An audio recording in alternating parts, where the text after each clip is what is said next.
अगर आपने recently news नहीं देखी तो एक बहुत बड़ा टैक्स बिल जो है ट्रम्प ने पेश किया है और उसको कह रहे हैं बिग ब्यूटीफुल बिल, जो कि अब सेनेट में जाने वाला है। वहाँ पर इसके ऊपर वोटिंग होगी।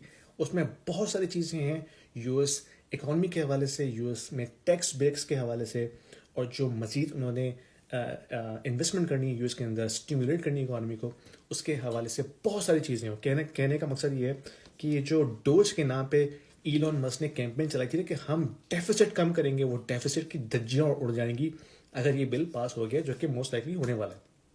लेकिन हमारे लिए इसमें क्या है? अगर आप यूएस स्टॉक्स में इन्वेस्टमेंट करते हैं और आप यूएस रेजिडेंट नहीं हैं, तो आप विद होल्डिंग टैक्स पे करते हैं डिविडेंड्स के ऊपर। ठीक है, जब आप यूएस कोई स्टॉक लेते हैं, फॉर एग्जाम्पल आपने एक ETF बाई किया या एप्पल का स्टॉक लिया, एप्पल डिविडेंड पे करता है, उसकी डिविडेंड के ऊपर 15% विद होल्डिंग टैक्स लगता है इस वक्त तमाम नॉन यूएस रेजिडेंट के ऊपर। ठीक है, वो डिविडेंड के ऊपर जो विद होल्डिंग टैक्स लगता है, अब वो 15% से बढ़ के 50% हो सकता है। अभी हो ही नहीं है, हो सकता है। That's inside that bill that Trump has presented. तो अगर ऐसा हो जाता है तो भाई जितने भी लोग यूएस स्टॉक में इन्वेस्टमेंट करते हैं और उनकी इंटेंशन ये है कि उन्होंने डिविडेंड इनकम पे रिटायरमेंट करनी है, क्योंकि एक बहुत कॉमन सा प्रिंसिपल है कि 4% रूल। 4% रूल क्या है कि आप अपना पोर्टफोलियो इतना ग्रो करें जब तक आप काम कर रहे हैं कि जब आप रिटायर हों तो आप उस पोर्टफोलियो की डिविडेंड इनकम पे अपनी जिंदगी गुजारें, अपनी रिटायरमेंट लाइफ गुजारें। तो अगर ये ऐसा हो जाता है तो उन तमाम बूमर्स की जो रिटायरमेंट प्लानिंग है, that would be screwed up. ठीक है, बिग टाइम स्क्रूड अप। इसके अलावा हमारा जो CPP है, कैनेडियन पेंशन प्लान, वो हैवीली इन्वेस्ट करता है यूएस स्टॉक में।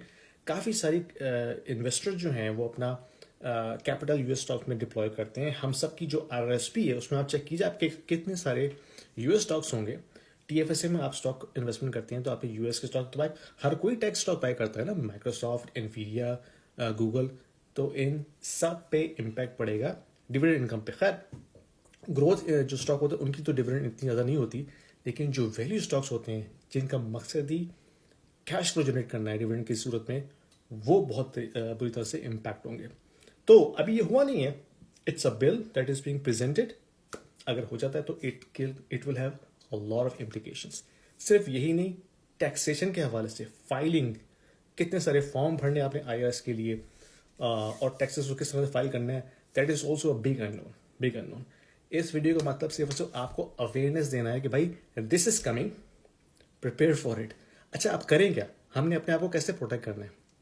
एक तरीका ये है कि अगर ये हो जाता है तो एक तरीका इससे बचने का ये है कि आप कैनेडियन डोमिसाइल ETF बाय करें। यानी कि जो ETFs कनाडा में डोमिसाइल्ड हैं, डोमिसाइल से मतलब ये है कि वो कनाडा में क्रिएट हुए हैं। ठीक है, उसका एक्सपोजर यूएस के अंदर होगा, लेकिन वो डायरेक्टली आप यूएस स्टॉक्स नहीं बाय कर रहे हैं, आप एक TSX लिस्टेड इंडेक्स बाय कर रहे हैं।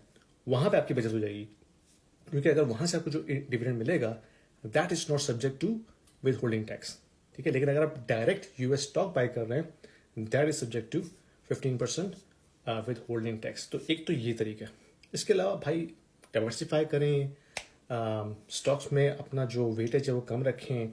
अगर ऐसा होता है तो ग्रोथ स्टॉक में तो ऑफकोर्स इतना इम्पैक्ट नहीं पड़ेगा, ग्रोथ स्टॉक में इतना डिविडेंड नहीं होता, लेकिन जो वैल्यू स्टॉक्स हैं, अगर किसी ने म्यूचुअल फंड बाय किया हुआ या ETFs बाय किए हुए जो कि यूएस लिस्टेड हैं, that is going to be impacted.